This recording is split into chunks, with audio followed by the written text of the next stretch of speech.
উপজেলা কৃষি কর্মকর্তা, উপস্থিত আমার সামনে শ্রদ্ধেয় পরিবারবর্গ, সাংবাদিক ভাইয়ের আমার সালাম। তো আজকে মহান স্বাধীনতা দিবস। আমি প্রথমে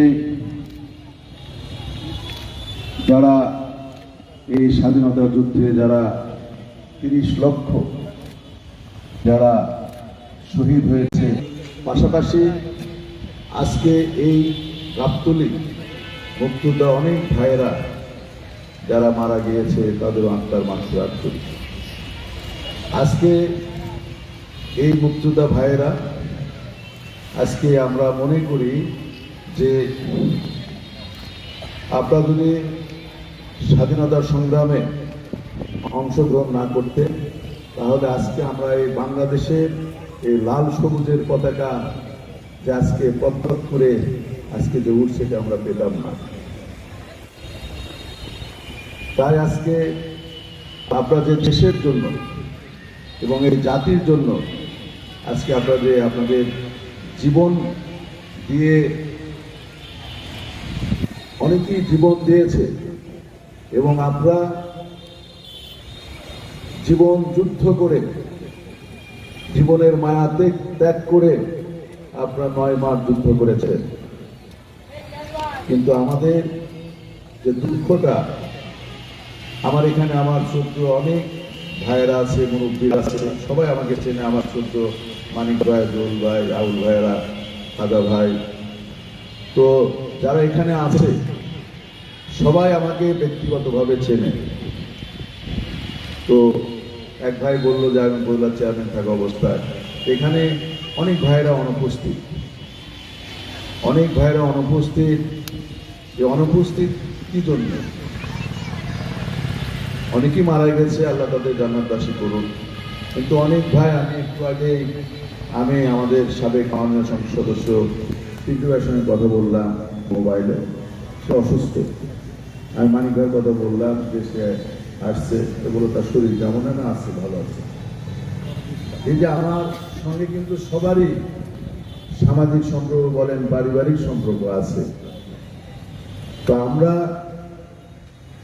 আমার বড় ভাই শুধু পিন্টু ভাই ব্যতীত, মানিক ভাই ব্যতীত, তো এখানে যারা মুক্তিযোদ্ধা ভাইয়েরা যারা ছিল, আমাদের রন্টু ভাই, মুক্তা ভাই মারা গেছে, আল্লাহ তাকে জান্নাতবাসী করুক। সাবেক এমপি মোস্তফা আলম নান্নু ভাই, তো আমাদের সঙ্গে পারিবারিক এবং আমার বড় ভাইয়ের সঙ্গে বন্ধুত্ব সম্পর্ক ছিল। এই সম্পর্কের ভিত্তিতে আমরা কিন্তু আপনাদেরকে, যখন বিএনপি যখন ক্ষমতায় ছিল তখন কিন্তু আমরা এখানে অনেক সাপোর্ট দিয়েছি। আমাদেরও দুঃখ কষ্ট আছে।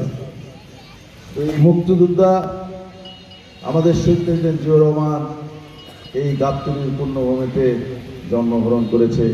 সে স্বাধীনতার ঘোষক, স্বাধীনতার ঘোষক। এবং এই মুক্তিযোদ্ধা অফিসে তার একটা ছবি ছিল, সেই ছবি এখানে আমার যারা ছোট্ট মুক্তিযোদ্ধা ভাইয়েরা আছে, সেই ছবি কিন্তু আপনারা রাখেন নাই, আপনারা সেই ছবি নামিয়ে রাখছেন। আমাদের তো অনেক কষ্ট। তো আমাদের শহীদ প্রেসিডেন্ট জিয়াউর রহমান এই দেশের জন্য অনেক অবদান রেখেছে। সে সম্মুখসারিতে যুদ্ধ করেছে, স্বাধীনতার ঘোষণা দিয়েছে, বহুদলীয় গণতন্ত্রের সে বক্তা, এবং এই বাংলাদেশকে স্বনির্ভর হিসেবে সে গড়ে তুলেছে। এবং তার ছেলে, বিশেষ করে আমি মনে করি যে আমার সদ্য মা, আমাদের মনোমা দেশটি বেগম খালেদা জিয়া আপনাদের জন্য মুক্তিযোদ্ধা মন্ত্রণালয় করেছিলেন, শুধু আপনাদের জন্য। কিন্তু আপনার একটি দলের ব্যবহার হয়েছে। তো এখানে আমার সদ্য যারা বড় ভাই, নেতৃবৃন্দ যারা আছে, আমার মামা ছিল মুক্তিযোদ্ধা কেন্দ্র কমান্ড কাউন্সিলের চেয়ারম্যান মাহফুজুর রহমান।